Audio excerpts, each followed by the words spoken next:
Donald Trump's use of the platform has been something that has obviously driven a lot of attention. We've seen him take to Twitter to share his opinions, to be very candid, in a way that I suppose he's been able to share that kind of authentic nature on Twitter in a way that a lot of politicians maybe haven't done so in the past at such a high profile level. The kind of things that he's been saying in rallies and to his supporters around the country, he's now saying via his Twitter feed in kind of an unfiltered way. A big cohort of our user base and the early adopters were of course journalists, and journalists are jumping on this every time he tweets, of course, to say, let's fact check this, let's look at it, let's see what the context is, the meaning behind it, that kind of thing. And then also it's sparking debate from our users. Brexit was a huge thing for Twitter. I mean, in what sort of way, for someone who's not on Twitter, would you say you would have consumed the Brexit referendum? Every year we look at the top trends that are on Twitter each year. Last year it was very much around kind of movements that had sprung up where people were trying to give sort of a voice to the voiceless, things like Black Lives Matter, Home to Vote, Refugees Welcome.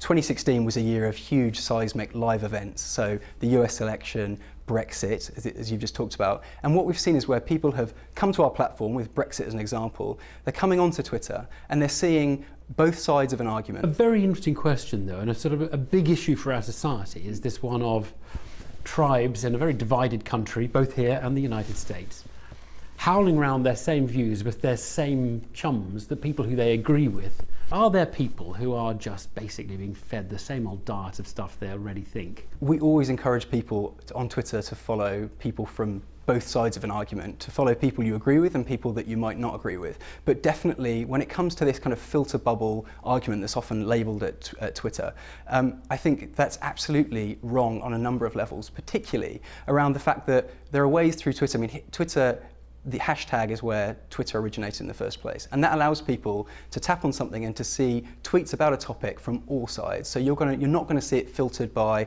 one side or the other. Also, we don't have an interest here at Twitter in having any kind of algorithm that's going to affect for you how you see different types of content. So we're not going to keep resurfacing again and again a certain type of content based on how you've interacted with it before. And in the same way that maybe there were filter bubbles 20 years ago, 30 years ago, down to the newspaper you read or the TV channel you used to watch. That has always been the case. It's not a social media construct. Now, you've raised it in that answer. Essentially, there are two ways of constructing a timeline. The Facebook way is to curate it. Via a computer, it'll direct stuff to me that it thinks I'm going to be interested in. Yours is more or less chronology of the people I've chosen to look at. And I just wonder whether you still think the chronology works. The chronology for us is really vital because people come to Twitter to just discover what's happening in the world right now at any given moment. Now we're much more about news than we are about social media in any instance.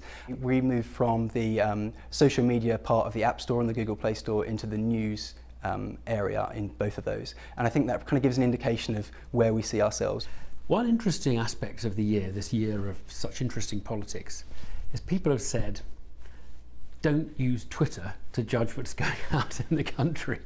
I think, I'm guessing most of the tweets on Brexit were for Remain. On Brexit, for example, there were definitely there were more tweets about Leave, so talking about Leave, than there were about Remain, probably about 60-40%. But if you looked at the actual individual accounts that were tweeting about Leave or Remain, it was almost exactly 50-50. Really? Which is pretty much how it turned out in the referendum result in the end.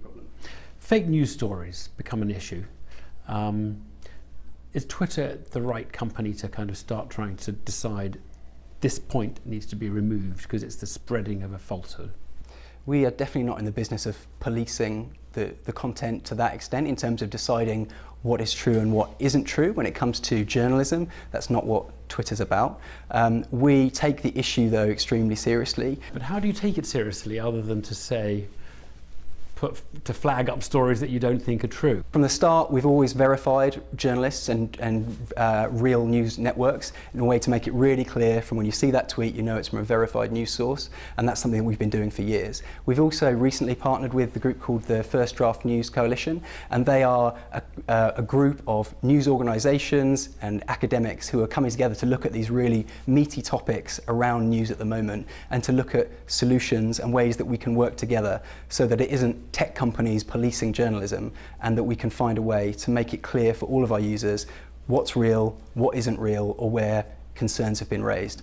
Rob Bowers, thanks very much. Thanks.